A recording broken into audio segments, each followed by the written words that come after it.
Hello friends, मैं Nitin Gupta study 91 channel से आप सबका बहुत बहुत स्वागत करता हूं। आइए दोस्तों, आज हम देखते हैं भारत के बंदरगाह के बारे में। ठीक है, डिटेल से इस टॉपिक को कवर करते हैं, आप मेरे साथ बने रहिए। ठीक है, जैसा कि आप देख पा रहे हैं, जो पहला हम लेके चल रहे हैं बंदरगाह, वो ले रहे हैं हल्दिया बंदरगाह को। ठीक है, तो हल्दिया बंदरगाह दोस्तों ये पश्चिम बंगाल राज्य में पड़ता है। ठीक है, पश्चिम बंगाल की राजधानी आपको पता होगा कोलकाता है, तो ये पश्चिम बंगाल के कोलकाता के निकट ही दोस्तों एक नदी है, हुगली नदी। ठीक है, कौन सी नदी दोस्तों? हुगली नदी। ठीक है, ये उसके मुहाने पर स्थित एक नदी बंदरगाह है। उस नदी के मुहाने पे स्थित बंदरगाह है, इसलिए इसको नदी बंदरगाह बोलते हैं। और यह कोलकाता के भार को कम करता है। देखिए दोस्तों, यहाँ कोलकाता के भार को कम करने का मतलब ये है कि वहाँ पे एक और बंदरगाह है। पश्चिम बंगाल का जो सबसे मेन बंदरगाह है वो है कोलकाता बंदरगाह, तो वो ज़्यादा इम्पॉर्टेंट है और वहाँ पे बहुत सारी जहाज़ें नहीं जा पाती हैं, इसलिए उसके भार को कम करने के लिए क्या किया गया, इस हल्दिया बंदरगाह को बनाया गया है। तो हल्दिया बंदरगाह क्या कहते हैं, जो बड़े बड़े जहाज़ होते हैं जो कि कोलकाता तक नहीं पहुंच पाते हैं, वो आके यहीं पर रुकते हैं। ठीक है, तो ये कह सकते हैं कि हल्दिया बंदरगाह जो है वो कलकत्ता का सहायक बंदरगाह है, कलकत्ता बंदरगाह का सहायक बंदरगाह है। तो दो तीन बातें इसके बारे में, एक तो पश्चिम बंगाल में है, दूसरा हुगली नदी के किनारे पर है। ठीक है, तीसरा एक नदी बंदरगाह है और यह जो है कलकत्ता बंदरगाह का सहायक बंदरगाह है। ठीक है, आगे और देखते हैं। देखिए, हल्दिया बंदरगाह, इसकी खासियत है कुछ दोस्तों, उसके बारे में देख लेते हैं। हल्दिया बंदरगाह पर जहाज़ों को कंप्यूटर प्रणाली के द्वारा खाली कराने की सुविधा है। ठीक है, अब बहुत सारी बंदरगाह हैं जहाँ पे कंप्यूटराइज सिस्टम लग गए हैं, लेकिन हल्दिया बंदरगाह भी उसमें से एक है। ठीक है, जहाँ पे कंप्यूटर सिस्टम के माध्यम से हम क्या करते हैं, पूरी जहाज़ को खाली करते हैं। ठीक है, इसके अलावा देख लेते हैं कि हल्दिया से निर्यात किस चीज़ों का होता है। तो देखिए, ये मैं चाहूँगा कि आप याद मत करिए। ठीक है, आयात निर्यात आपको याद करने की ज़रूरत नहीं है। मैं आपको ऐसा तरीका दूंगा कि आपको खुद ब खुद समझ में आ जाएगा कि नहीं आयात या निर्यात किसी चीज़ का कैसे होता है। तो आप हमें एक बात बता दो दोस्तों कि पश्चिम बंगाल, ठीक है, ये आपको पड़ेगा एकदम बांग्लादेश के इससे सटा हुआ है। ठीक है, आप जैसे उत्तर प्रदेश है, उत्तर प्रदेश के आगे बिहार, बिहार के आगे फिर बांग्लादेश। ठीक है, तो ये पश्चिम बंगाल। ठीक है, तो पश्चिम बंगाल में क्या चीज़ ज़्यादा होता है? सबसे ज़्यादा वहाँ पे दोस्तों जूट होता है। ठीक है, तो आप याद रखिए, हल्दिया से और कोलकाता से दोनों जगहों से जूट के सामान जो है ज़्यादा मात्रा में एक्सपोर्ट किए जाएंगे। ठीक है, तो जूट के सामान, ठीक है ना, या जूट का इंपोर्ट यहाँ पे क्या होगा दोस्तों, ज़्यादा होगा। इसके अलावा दोस्तों जैसे कोयला हो गया या हैवी सामान हो गया, खाद हो गया और बड़ी बड़ी मशीनें हो गई, इन सब चीज़ों का भी निर्यात कहाँ से होता है? हल्दिया से होता है। अगर हम कोलकाता बंदरगाह के बारे में देखें, ठीक है, तो हमने बताया कि ये बंदरगाह भी कहाँ पे होगा, तो पश्चिम बंगाल राज्य में है और यह भी दोस्तों हुगली नदी के तट पर ही स्थित है। ठीक है ना, और एक इम्पॉर्टेंट है, सबसे इम्पॉर्टेंट है पश्चिम बंगाल का। और यहाँ से मेनली क्या होता है, जूट का सामान, जूट के रस्सी, कोयला, क्योंकि आपको पता होगा दोस्तों ये पश्चिम बंगाल के बगल में जस्ट झारखंड, नीचे छत्तीसगढ़, ठीक है, और नीचे उड़ीसा साइड में, तो इन सारे जगहों पर क्या होता है, कोयला का भंडार है। तो वो कोयला निर्यात होने के लिए बगल में पोर्ट पे तो आएगा ही आएगा, तो उस किनारे के जो भी होंगे, जैसे हल्दिया बंदरगाह हो गया, कोलकाता बंदरगाह हो गया, पारादीप बंदरगाह हो गया, ये तीनों के तीनों बंदरगाहों से क्या होगा, कोयले का निर्यात होगा ही होगा। ठीक है, तो कोयला तो आना है तीनों में। ठीक है, इसके अलावा यहाँ से चाय का भी निर्यात होता है, क्योंकि ऊपर आसाम है, आसाम में चाय की खेती होती है, तो जाहिर सी बात है कोलकाता तक आएगा एक्सपोर्ट होने के लिए चाय। और उत्तर प्रदेश, बिहार, ये सब गन्ने ज़्यादा होते हैं यहाँ पे, तो शक्कर भी यहाँ से निर्यात होगा। इसके अलावा लोहे का सामान, आपको पता होगा बहुत सारे लोहे की कंपनियाँ हैं। ठीक है, जमशेदपुर में टाटा है। ठीक है, इस तरह से बहुत सारे हैं, तो जो भी लोहे का सामान बनता होगा उसका भी एक्सपोर्ट होगा। इसके अलावा तिलहन, चमड़ा और अभ्रक, मैग्नीज, ठीक है, इन सारी चीज़ों का भी निर्यात होता है। और सबसे अच्छी बात दोस्तों यह है कि इसे गंगा ब्रह्मपुत्र नदी घाटी का मुख्य सामुद्रिक द्वार कहा जाता है। ठीक है, तो ये थोड़ा सा अलग है और इसलिए मैंने इसको नोट कर लिया। इसको आप देख लीजिएगा ध्यान से कि इसको क्या बोलते हैं, गंगा ब्रह्मपुत्र घाटी का सामुद्रिक द्वार बोलते हैं। ठीक है, तो ये दो हैं, पश्चिम बंगाल में दो इम्पॉर्टेंट है। ठीक है, तो ये आप याद रखिए। अगला है दोस्तों पारादीप बंदरगाह, ये दोस्तों उड़ीसा में पड़ता है। ठीक है, और यह बात करते हैं तो सब गहरे पानी वाला बंदरगाह है। देखिए, सबसे गहरे नहीं करेंगे क्योंकि जो सबसे गहरा है वो क्या है, विशाखापत्तनम है। ठीक है, और वो आंध्र प्रदेश में है। उड़ीसा में ये भी गहरे पानी वाला है। ठीक है, और यह जानिए आपकी बंगाल की खाड़ी और महानदी के मिलन स्तर पर स्थित है। जब महानदी आके बंगाल की खाड़ी में मिलती है तो उसी के पास ये पारादीप बंदरगाह है। ठीक है, और इसका विकास मुख्यतः उड़ीसा में जापान को कच्चा लोहा निर्यात करने के लिए किया गया था। तो बहुत ज़्यादा मात्रा में यहाँ से जापान को कच्चा लोहा निर्यात किया था। देखिए पारादीप जो है वो नीचे की साइड है, यहाँ मैं दिखा दूँ आपको, मैप मैंने रखा हुआ है, ठीक है। ये देखिए यहाँ पे पारादीप है, ठीक है ना। तो पारादीप नीचे पड़ता है और जापान इधर से जाना होके, तो जापान की जहाज़ें कलकत्ता जाएंगी तो उनको समय भी ज़्यादा लगेगा, दूरी भी ज़्यादा लगेगा, उनका खर्च भी बढ़ेगा, ठीक है। तो इसलिए वो पारादीप या फिर विशाखापत्तनम से ही लोहे का सामान, या एन्नौर से आप कह सकते हैं, एन्नौर, ठीक है, इन तीनों जगहों से वो क्या करती हैं, ज़्यादा मात्रा में कच्चे लोहे लेके एक्सपोर्ट होता है भारत से, ठीक है। तो ज़्यादा मात्रा में कहाँ पे जाता है, वो जापान की तरफ जाता है। तो इधर कलकत्ता और हल्दिया साइड वो कम आती है जहाज़ें, ठीक है। तो उसी तरीके से देखिए पारादीप बंदरगाह हो गया।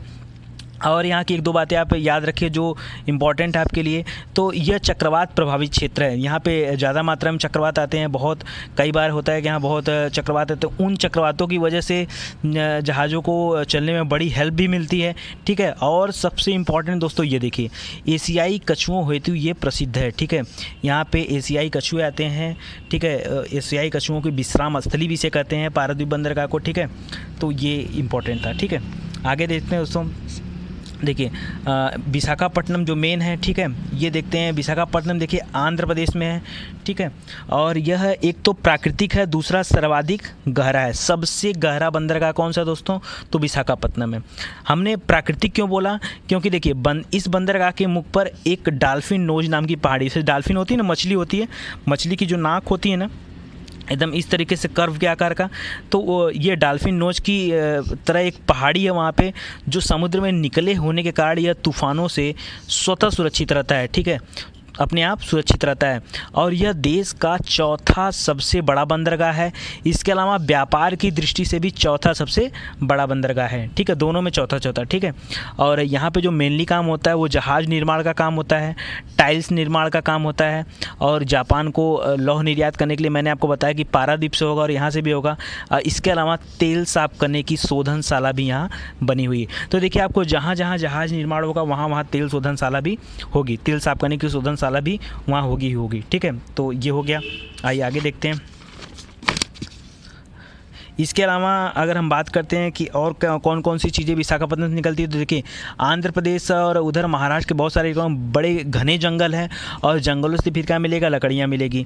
तो इधर लकड़ियाँ मिलेंगी, और लकड़ियों के साथ साथ वहाँ से चमड़े और खालें मिलेंगी। क्यों, क्योंकि वो जो जंतु हैं, जीव जंतु, उनके शिकार किए जाते हैं, और फिर वहाँ से चमड़े और खालें सेल के भेज दी जाती हैं, ठीक है। इसके अलावा लोहा, कोयला, ठीक है, ये भी निकलना ज़रूरी है, क्योंकि जो कोयला उधर पारादीप या फिर हल्दिया साइड से एक्सपोर्ट नहीं हो पाया, वो नीचे साइड से कहाँ से एक्सपोर्ट होगा, ये विशाखापट्टनम से आके एक्सपोर्ट हो जाएगा।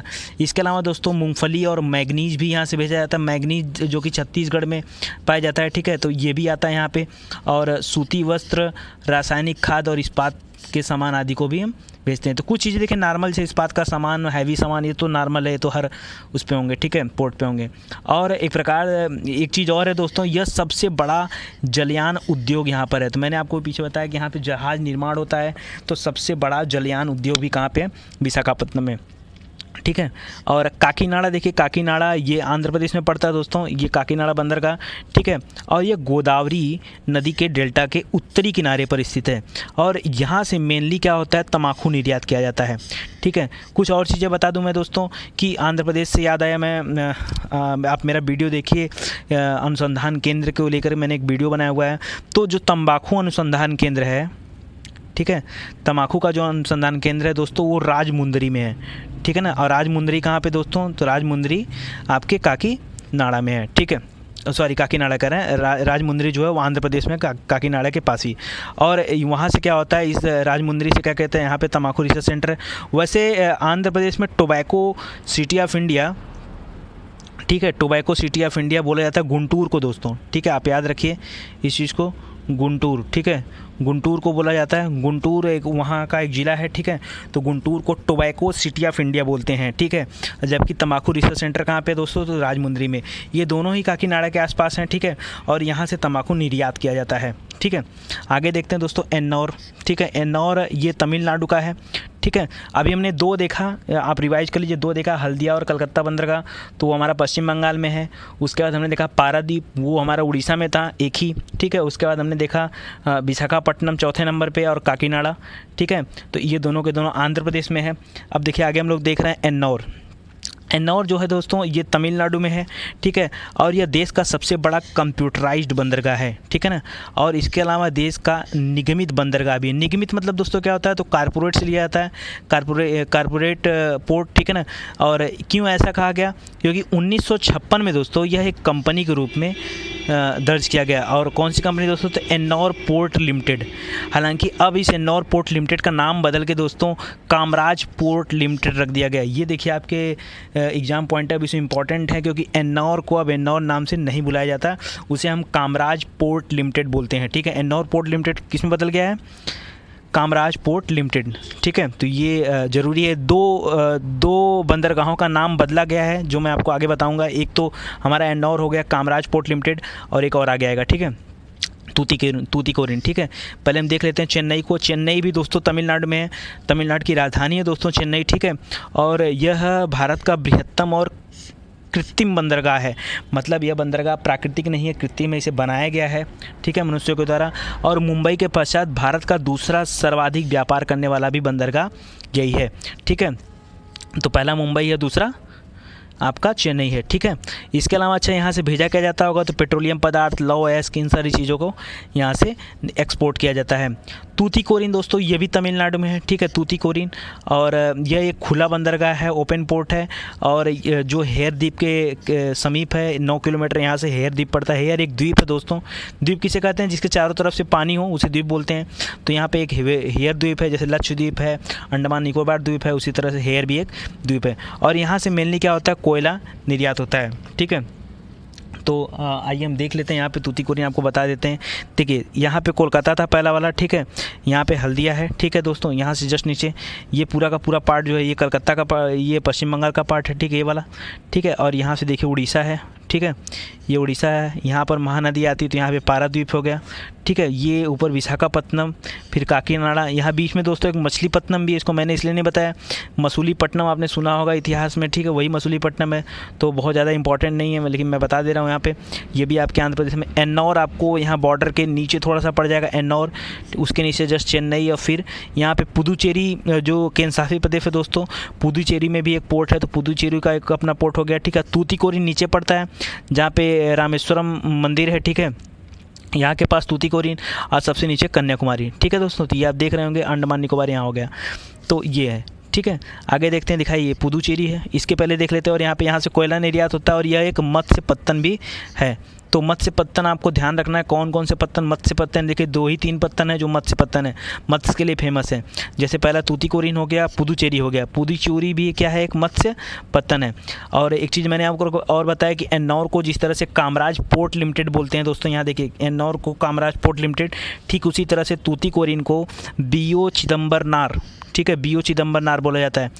इसका नाम चेंज कर दिया बीओ चिदम्बरनार, ठीक है। तो आप इसको ध्यान रख दीजिएगा, इस नाम से अब बंदरगाह जाना जाएगा। और दोस्तों इसके बारे में सबसे अच्छी बात बता दें आपको कि यह प्रथम स्वदेशी नौवाहन सेवा यहीं से शुरू हुई थी, तूतीकोरिन से 1906 में, ठीक है दोस्तों। तो प्रथम स्वदेशी नौवाहन सेवा ये कहाँ से शुरू हुआ था, 1906 में। ये तूतीकोरिन तमिलनाडु से स्टार्ट हुआ था, ठीक है। पुदुचेरी को बता ही दिया। कोचीन आ जाइए, कोचीन को दोस्तों कोची भी बोलते हैं, कोची, ठीक है। कोचीन केरल, कोचीन बढ़ता है केरल में, क से केरल, क से कोचीन, ठीक है।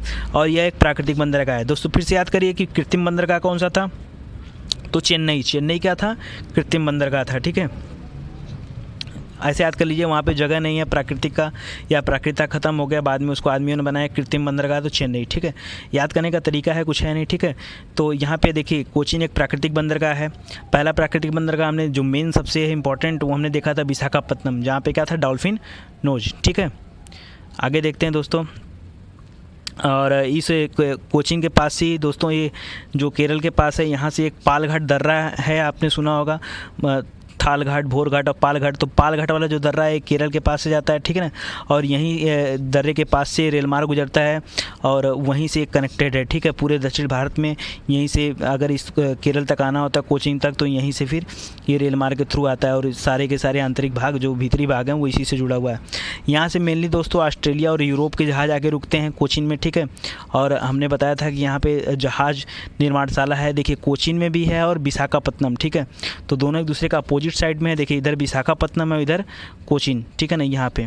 तो कोचीन में क्या है, जहाज़ निर्माण होता है। मैंने बताया था जहाँ जहाज़ निर्माण होगा वहाँ तेल शोधन कारखाना भी होगा, पेट्रो रसायन कारखाना भी यहाँ पे है।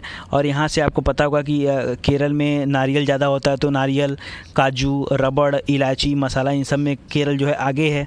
इसके अलावा कर्नाटक में कहवा होता है, तो कुछ कहवा कर्नाटक से चला जाता है, कर्नाटक के पोर्ट से, और कुछ केरल के पोर्ट से, खनिज तेल भी। और दोस्तों एक और अच्छी चीज़ है, क्वीन ऑफ अरेबियन सी बोलते हैं, ठीक है ना, अरब सागर की रानी। अरब सागर की रानी किस बंदरगाह को बोला जाता है, तो अरब सागर की रानी किस बंदरगाह को बोला जाता है, कोचीन बंदरगाह को, ठीक है दोस्तों। आगे ये देखते हैं, देखिए जो कालीकट बंदरगाह है, कालीकट का नाम आपने सुना होगा। कालीकट भी केरल में और सबसे प्राचीन बंदरगाह में से आता है। 1498 में जब वास्को डी गामा भारत आया था तो इसी बंदरगाह पे आकर रुका था, जहां उसका स्वागत जमोरिन ने किया था और अब्दुल मनिक की सहायता से वो भारत आता है, ठीक है। तो ये सारी चीज़ें। और इसी तरह से न्यू मैंगलोर है दोस्तों, तो न्यू मैंगलोर, बेंगलोर और मैंगलोर दो जगह है, ठीक है ना। बेंगलोर जो है कर्नाटक की राजधानी है और ये हम बात कर रहे हैं न्यू मैंगलोर की, ठीक है। तो न्यू मैंगलोर ये कर्नाटक में पड़ता है दोस्तों। और कालीकट जो था वो केरल में था। कालीकट, कोचीन ये सब क्या है, केरल में है, ठीक है। केरल की जो राजधानी दोस्तों वो आपका तिरुवनंतपुरम है, ठीक है। यहाँ आइए कर्नाटक की बात करते हैं। जो न्यू मैंगलोर है ये क्या, पहली बात तो आकार की दृष्टि से बहुत छोटा है और यहीं पे दोस्तों कुंद्रेमुखी खान है जहाँ से लोहा निकलता है, ठीक है, लौह अयस्क निकलता है। तो जाहिर बात है यहाँ से लौह अयस्क का जो है निर्यात होगा। इसके अलावा ग्रेनाइट, काजू, कहवा और लकड़ी, ठीक है, और मछली का, इनका भी जो है निर्यात किया जाता है, ठीक है। मरमू गोवा नाम से पता चल रहा होगा, मरमू गोवा, ठीक है ना। तो ये गोवा में है और गोवा में दोस्तों नदी है जुआरी नदी, ठीक है। तो जुआरी नदी एक्चुअरी बनाती है, देखिए नदी या तो डेल्टा बनाती है या तो एक्चुअरी बनाती है। तो मैं आपको नदी तरह में बताऊंगा कि कौन कौन सी नदियाँ एक्चुअरी बनाती है, कौन कौन सी नदियाँ डेल्टा बनाती हैं, ठीक है। जो बंगाल की साइड गिरती है नॉर्मली वो डेल्टा बनाती हैं और जो अरब सागर में गिरती हैं वो क्या बनाती हैं, एक्चुअरी बनाती है नॉर्मली, ठीक है ना। तो क्या होता है यहाँ पे जुआरी नदी जो एक्चुअरी बनाती है और वहीं पे बंदरगाह है। 1970 की दशक तक यह देश का सबसे बड़ा निर्यातकर्ता बंदरगाह था, यहाँ से सबसे ज़्यादा एक्सपोर्ट होता था, ठीक है। लेकिन अब नहीं है, ठीक है। और यहाँ से लौह इस्पात, नमक, मैग्नीज और नारियल वगैरह जो है एक्सपोर्ट किए जाते हैं, ठीक है। आइए आगे देखते हैं जवाहरलाल नेहरू बंदरगाह। ये सबसे इम्पोर्टेंट, इसको आपको दिमाग में रखना है, ठीक है। इसका पुराना नाम दोस्तों नावा सेवा था, अब इसका नाम जो चेंज करके रखा गया नया वाला मैंने इधर लिखा है, ठीक है ना, जवाहरलाल नेहरू बंदरगाह। पहले पुराना नाम नावा सेवा था और यह न्यू मुंबई में है, ठीक है। और दोस्तों ये फुल ऑटोमेटिक बंदरगाह है, फुल ऑटोमेटिक बंदरगाह, ठीक है ना। साथ ही साथ ये मुंबई का सहायक बंदरगाह है। मुंबई के बंदरगाह के भार को कम करने के लिए, जिस तरह से कलकत्ता बंदरगाह के भार को कम करने के लिए हल्दिया बंदरगाह बनाया गया था, ठीक उसी तरह से मुंबई बंदरगाह के भार को कम करने के लिए जवाहरलाल नेहरू बंदरगाह बनाया गया। और यह भारत का सबसे विशालतम कंटेनर पत्तन है, कंटेनर पत्तन। तो कंटेनर जो होते हैं ना बड़े बड़े, वो सारे के सारे सबसे विशाल जो बड़े बड़े कंटेनर होते हैं वहीं पे होते हैं, ठीक है, यहीं से एक्सपोर्ट होते हैं, तो कंटेनर पत्तन भी इसको बोलते हैं। इसके अलावा मुंबई बंदरगाह हमने देखा तो ये देश का सबसे बड़ा और वर्ष पर्यंत मतलब हमेशा खुला रहने वाला बंदरगाह है, सालों साल खुला रहता है। और इसके अलावा यह प्राकृतिक बंदरगाह भी है, ठीक है। और यह सालसेट द्वीप पर, मुंबई किस द्वीप पर है दोस्तों, तो एग्जाम में अगर क्वेश्चन आता है तो आप क्या बताओगे, सालसेट द्वीप पर, ठीक है। और यहाँ से एक्सपोर्ट किया जाता है सूती और ऊनी कपड़ों का, चमड़े के सामान, पेट्रोलियम, भारी सामान, इन सारी चीज़ों का, ठीक है।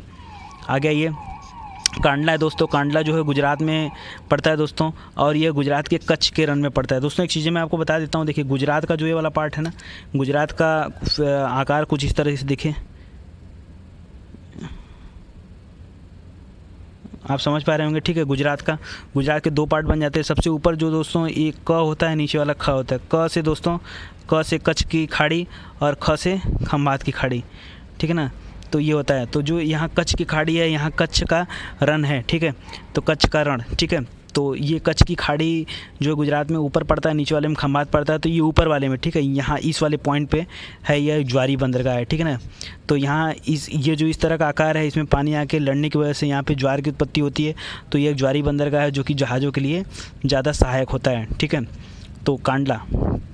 और यहाँ पे सरकार ने फ्री ट्रेड जोन भी बना रखा है, मुक्त व्यापार क्षेत्र भी बना रखा है और उसका विस्तार कर रहा है, ठीक है। ओखा, ये भी गुजरात में है और एक प्राकृतिक बंदरगाह है। इसके अलावा कारवाड़, ये कालिंदी नदी के तट पर है दोस्तों, और यहाँ एक नौसैनिक अड्डा है। ये कर्नाटक में पड़ता है। कर्नाटक में और कौन सा था तो आप याद करो, न्यू मैंगलोर, ठीक है। उसके अलावा कारवाड़ भी है। ये इसलिए मैं बता दे रहा हूँ क्योंकि यहाँ पर एक नौसैनिक अड्डा है, ठीक है। आगे ये देखते हैं, बस 1-2 मिनट और दोस्तों। देखिए, एक पोर्ट ब्लेयर है, तो पोर्ट ब्लेयर राजधानी है अंडमान निकोबार का, ठीक है। तो अंडमान निकोबार में है ये, और ये अभी सरकार इसके ऊपर ज़्यादा ध्यान दे रही है क्योंकि जो जहाज़ें हमारी इधर साइड आती थी उनको वहीं रोका जा रहा है कि आप वहीं से, ताकि उनका बचत हो सके, तेल की, समय की, सब चीज़ों की, ठीक है। तो इसको अब विस्तार किया जा रहा है, ठीक है। इसके अलावा कुछ नोट्स मैंने बना के रखे, हिट नोट्स, और कुछ करंट को मैंने जोड़ा हुआ है, तो उसको आप देख लीजिए ध्यान से। देश की जो मुख्य भूमि है हमारे यहाँ, उसमें से जो 5600 किलोमीटर लंबी तट रेखा है, उस पर कुल मिला के 13 बड़े और 139 छोटे बंदरगाह हैं। तो हमको 139 तो पढ़ने नहीं, 13 से लेकर 13 क्या होते हैं, हमने तो 19-20 देख लिए हैं, ठीक है। तो 13 बड़े बंदरगाह होते हैं। जो बड़े बंदरगाह हैं दोस्तों, उनकी देखरेख कौन करती है, तो केंद्र सरकार करती है। जो मझले और छोटे बंदरगाह हैं वो संविधान की समवर्ती सूची में शामिल होते हैं, ठीक है। तो इसलिए उसका देखरेख जो है प्रदेश सरकार करती है। इसके अलावा दोस्तों, ये हरित बंदरगाह परियोजना है, ठीक है। तो हरित बंदरगाह परियोजना क्या है, तो बता दूं आपको कि भारत का जो कुल समुद्री तट है उसमें 9 राज्य और 4 केंद्र शासित प्रदेश हैं। कितने राज्य हैं जो समुद्र से लगे हुए हैं, तो 9, और कितने केंद्र शासित प्रदेश, तो 4, ठीक है। 19 जनवरी 2016 की बात करें, देखिए 19 जनवरी 2016 है, 1 साल हो गए, 2017 चल रहा है, ठीक है। तो 2016 की बात करते हैं, को भारत के प्रमुख बंदरगाहों को स्वच्छ एवं हरियाली युक्त रखने के लिए ये हरित बंदरगाह परियोजना शुरू की गई थी, और इसको शुरू किया था पोत परिवहन मंत्रालय ने, ठीक है। इसमें इस परियोजना में क्या कहा गया, तो इस परियोजना में 2 चीज़ें ली गई, एक तो हरित बंदरगाह की पहल ली गई, दूसरा स्वच्छ भारत अभियान लिया गया, ठीक है। हरित बंदरगाह की पहल में क्या किया गया कि इसमें पर्यावरणीय मुद्दों को उठाया गया कि हमें किस तरह से हमको बंदरगाह को शुद्धता को ध्यान में रखना है, सफाई को, स्वच्छता को ध्यान में रखना है, और यहाँ स्वच्छ भारत अभियान के थ्रू भी इसको जोड़ा गया इस हरित बंदरगाह परियोजना को। इसके अलावा दोस्तों एक और परियोजना थी, सागरमाला परियोजना। 15 अगस्त 2003 में जब अटल बिहारी वाजपेयी का शासन था, ठीक है, उस समय इस परियोजना को लॉन्च किया गया था। और यह परियोजना इसलिए निकाला गया था कि जो किनारे पे जितने भी बंदरगाह हैं बड़े, उनको आपस में जोड़ने की यह प्रक्रिया थी, ठीक है, और इससे समुद्री व्यापार को बढ़ावा मिलता है। बाद में 15 अगस्त 2014 को फिर से जब भाजपा का शासन आता है तो मोदी जी फिर से इस योजना को रिन्यूअल करते हैं, फिर से लॉन्च करते हैं, और उन्होंने कहते हैं कि इन 2 कामों के अलावा वहाँ पे हम SEZ भी बनाएंगे, स्पेशल इकोनॉमिक जोन, ठीक है, या और वहाँ पे क्या करेंगे, मुक्त व्यापार क्षेत्र भी बनाया जाएगा, ताकि व्यापार को ज़्यादा से ज़्यादा बढ़ावा दिया जा सके। दोस्तों उम्मीद करता हूँ कि आपको आ गया होगा समझ में, ठीक है। बहुत बहुत धन्यवाद आपका जो आपने अपना कीमती समय हमें दिया। अगर अच्छा लगता है दोस्तों, प्लीज़ आप सब्सक्राइब करिए हमारे चैनल को, वीडियो को लाइक करिए, कमेंट करिए। अगर आप कुछ और भी सुधार चाहते हैं, आप कुछ और अच्छा चाहते हैं, तो प्लीज़ हमें बताइए। बहुत बहुत धन्यवाद आपका।